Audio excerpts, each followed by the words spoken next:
Good morning, everyone. Welcome to Breeze Time with Kathy. Well, I have had a very adventurous 2 weeks because I have been remodeling my master bathroom. It's the first remodel I've taken on in a couple of years now, and but it's not the first time I've remodeled a bathroom. As a matter of fact, before I get to the results of my master bathroom remodel, I want to tell you about the first bathroom I remodeled. The first bathroom I remodeled was probably 35 years ago at least. I had been living I had owned a mobile home, and it was 2 bedrooms and 1 bath. Had it when Michael was a baby. My ex-husband and I bought it, and we had lived there when Michael was very little. And unfortunately, our marriage fell apart, and I found myself single, and the mobile home was about 5 years old, and there was a problem with the bathroom. Well, the bathroom it was simply 5 feet wide, and I don't know, it could have been maybe a 9 or 10 feet wide. I don't remember, because the trailer was a 14 by 60. So I had a 14-foot width, and it took up there was a hallway, and then there was the room. So whatever that was, possibly 10 feet. But I know it was only 5 feet wide. And at the end of it, it was simple. It just had a little vanity as you came in, then the commode, and then a tub that took up the end of it. And that tub was a garden tub, they called it. Jacuzzis were just becoming popular, and though this was not a jacuzzi, it was meant to have a luxury look to it. So it had a sort of big out front, and it had a step on the tub as you stepped up and then stepped into the tub, and it was a garden tub. And it was just so luxurious at the time. However, mobile homes are made cheaply, and this is true. We didn't have a lot of money to get anything else, and it seemed a very practical consideration at the time when we purchased it, and I was all right to purchase it. And we had a very nice mobile home park, just about 5 miles downriver from my parents. It was nice because the mobile home park backed right on the Mississippi River, just like my own home did. So, we could go for walks across on top of the levee, watch the boats, the ships sailing in and out of the port of New Orleans, and gaze across the river that was about a mile wide right there. And it was just a very nice place to be. And I was very pleased with the place, and it was really a good place to live. Well, back to my mobile home. The problem with my mobile home was my ex-husband and I separated for several months, and he lived there by himself, and I stayed with my parents. And then when we finally divorced, I moved back into the trailer. And unfortunately, during that time, the vinyl bathtub had cracked, and water had been leaking out of the tub under the mobile home, onto the mobile home floor. Well, the mobile home the flooring in the mobile home was made of particle board. And if you don't know what particle board is, I think they compress a bunch of sawdust, and they put some kind of something in it. But the minute it gets wet, it goes, it sucks up all the water, and it puffs up, and then it turns powdery and flakes apart. So that was a mess. So I knew that here I am, a single woman again, a single mother, and a single parent. My ex had, at that time, went off and joined the military, and I decided I can do this on my own. So I'm going to replace the tub. All right. And there was a problem with my vanity, too, because he'd washed his hands in he had paint on or something on his hands he tried to get off.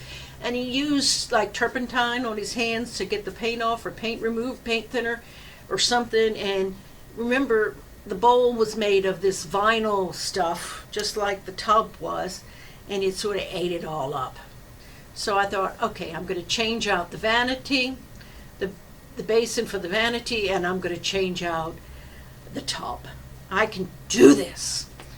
And so I went ahead and my dad had a plethora of tools, and he had just passed away.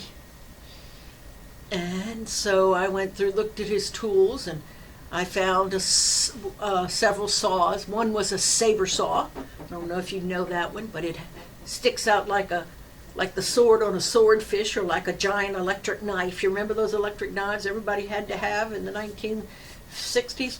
And you use it, and you can do it'll just cut stuff. And so I cut the tub up and cut it into pieces because it was just made of vinyl, and I pulled it out of there, and I pulled out the tub surround because of course that was messed up, and I decided I was never going to have that problem again. I replaced that floor right there, and where the tub was sitting on, which wasn't too hard because I could just bring in plywood and nail it down.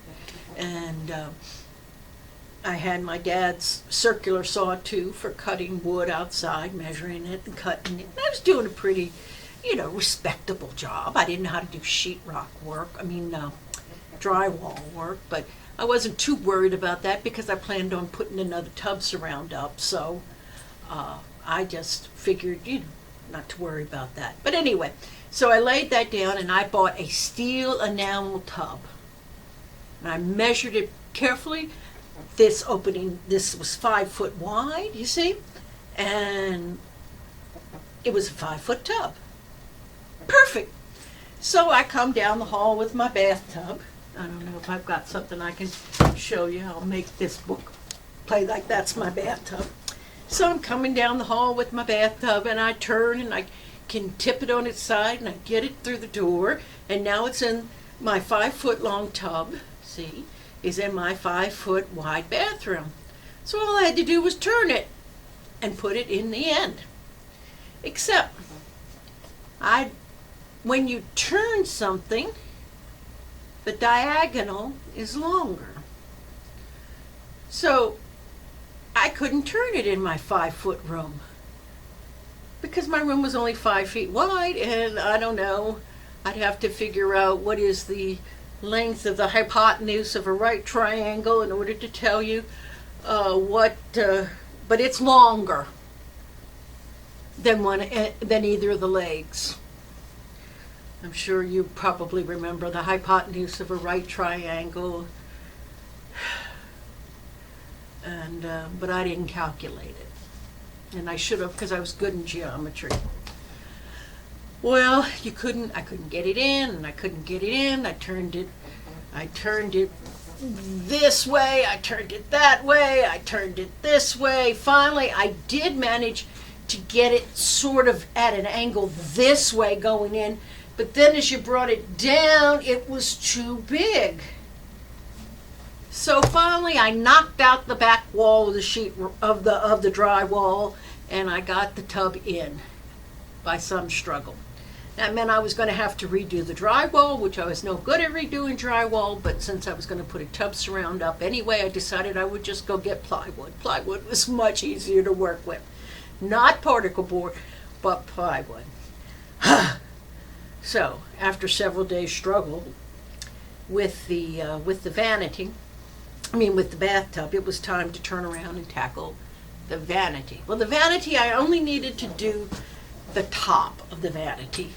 And I was very fortunate. I found the top that would fit, and I just knocked it up, broke it all loose.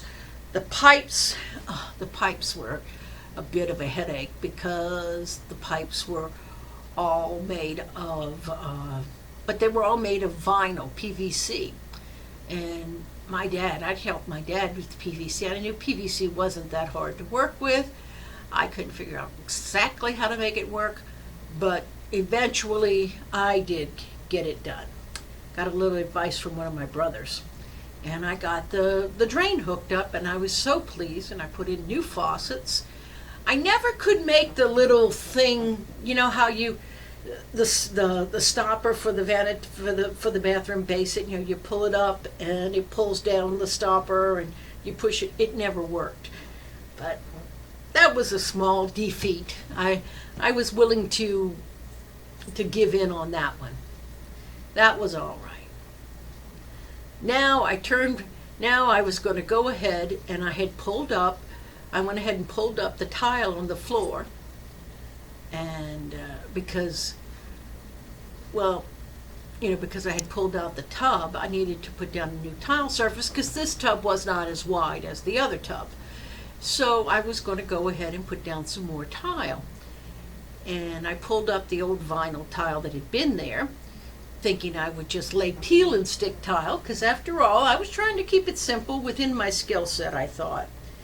And when I pulled up the tile, I realized that the water from that tub had soaked the particle board there right in front of the commode.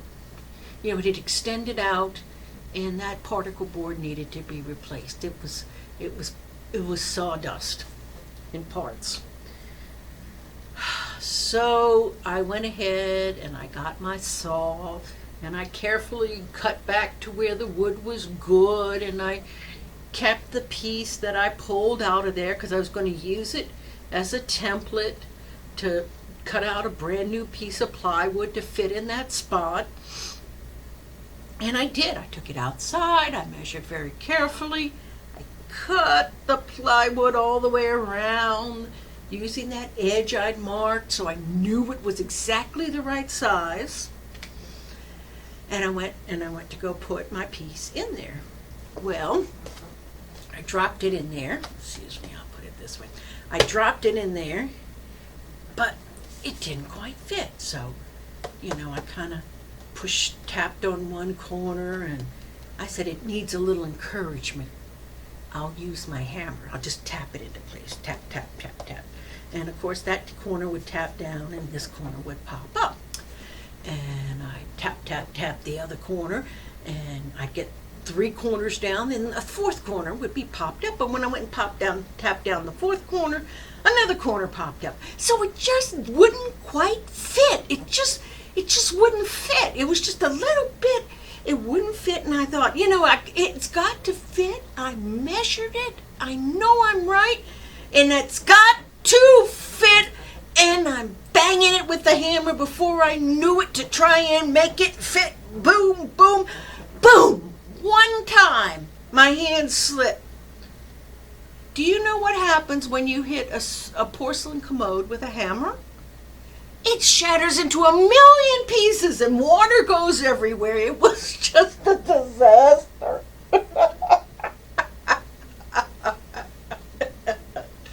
It was awful. I was completely stunned. Fortunately, I wasn't hurt, but I did have to clean up that whole mess.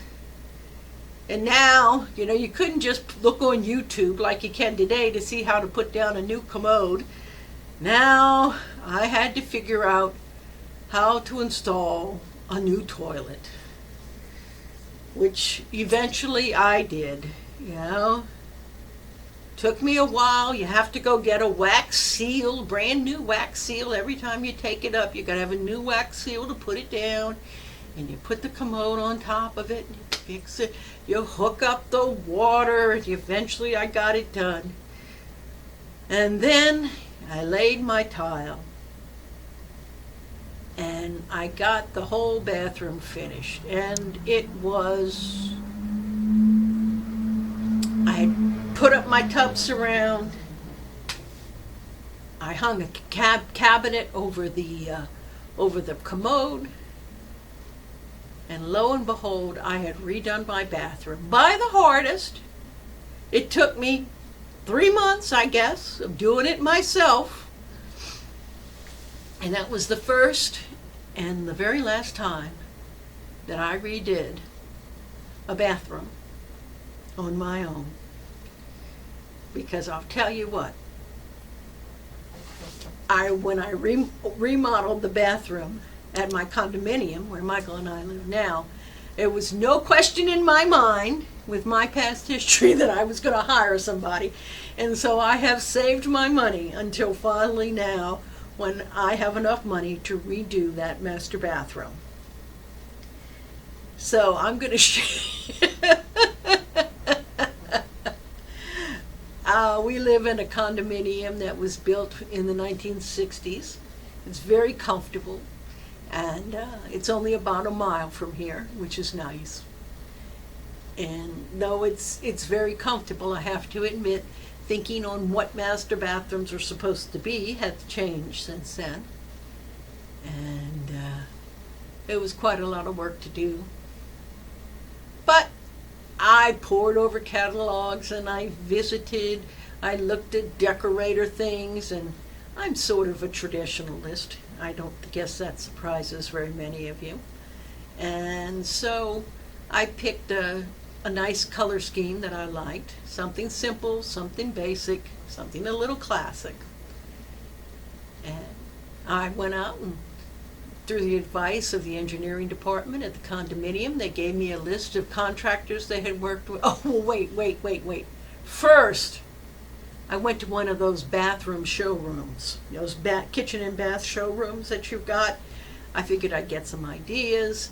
So I stopped in and talked to them, and I said, so how much does it cost to redo a master bathroom?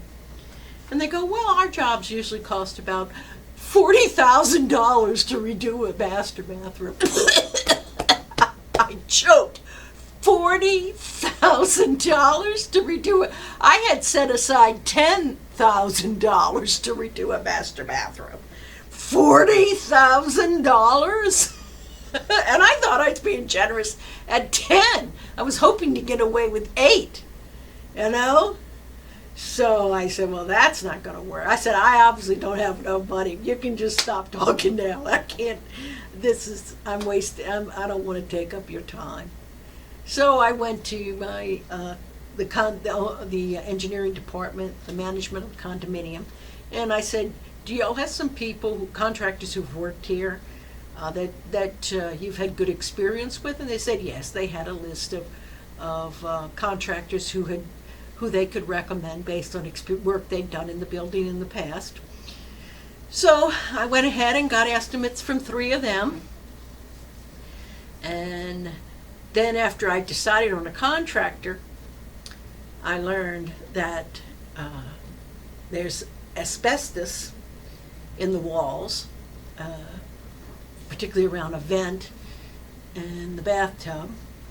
So I'll have to get, in order for the demolition, I need somebody else to do the demo who can do asbestos abatement. Okay, so that was my first little hurdle.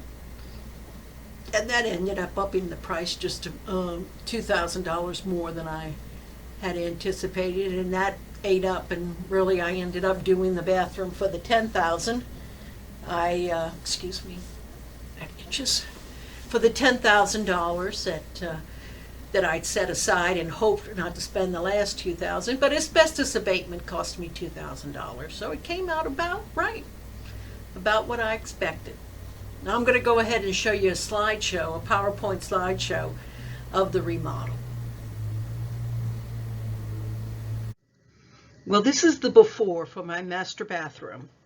Of course, this building was built in a time when, in the late 60s, I believe, my condo building was built, when people just thought of a master bathroom as simply something attached to the master bedroom, but it has exactly the same size and dimensions as the guest bath.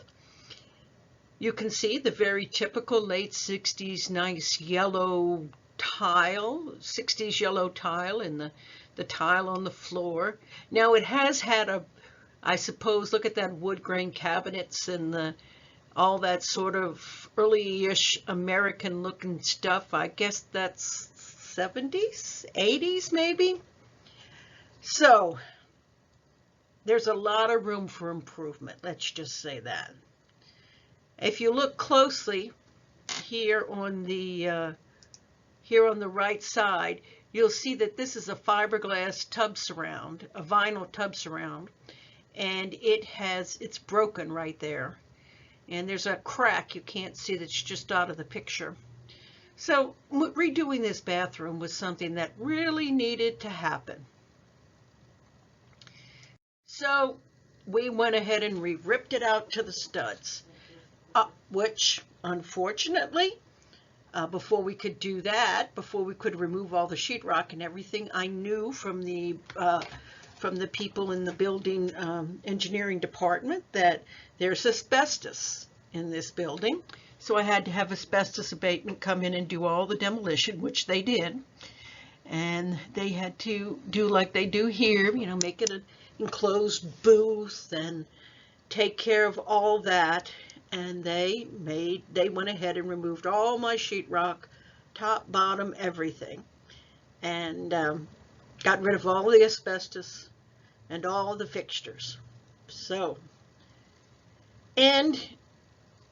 But I went ahead and at this point you can see that I added in a lot of insulation between me and my neighbor. Unfortunately, my son paces and is up all the time, and I thought this was my opportunity to put some sound deadening between me and them. I was changing the tub to a walk-in shower, which you can see right here, and we've begun to make a little progress. Well, I won't keep you in suspense. Didn't run into any really big problems. It just took time. And after the course of about 2 weeks of work, because they're not allowed to work on the weekends in the building, I was very pleased just on Friday to reveal my finished bathroom. Ta-da! Nice, modern, simple. I went with a classic look. I went with marble right here. It's not real marble because that's a little higher maintenance. It needs to be sealed. It's porcelain tile. And nice thing about porcelain tile is it wears very well, I am told. And it all matches here with the basket weave with a little bit of gray and the porcelain tile. And the gray cabinets. Michael, this is mainly Michael's bathroom, and he's quite pleased. A nice cabinet, glass shower door, and a walk-in shower. I was going to build a bench in it, but they pointed out that if I built the bench too big the way Michael wanted it, there wouldn't be any room to walk in the shower from the side. And you couldn't get into the shower from the other direction because the door doesn't open that way, and the vanity is in the way. So we went ahead, and he has a shower chair, which is a stool that he sits in the shower, and he can do whatever. Pretend not to notice this vent. It'll be covered as soon as we get one of the appropriate size. And I even gave him 2 niches. And thinking toward the future, there are safety bars everywhere. This is a safety bar, there's a safety bar, there's a safety bar. I did not want to have to do this again. This is a one-time deal for me. And I think that's why I wanted to go with a nice classic look. Well, it's always fun to see new things, and now, of course, I'm thinking about my next project.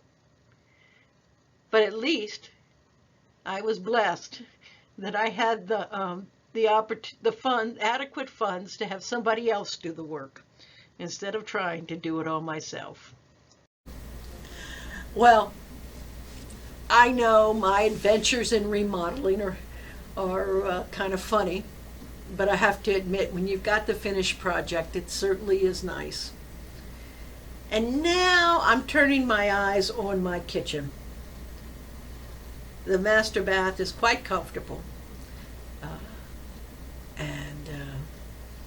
Of course, the way we're set up, Michael has the master bedroom and the master bath. That's because if any of you have adult children, adult sons, mothers with adult sons, I told him I had zero confidence in that he would not walk around from his bedroom to his bath to the bathroom in his underwear.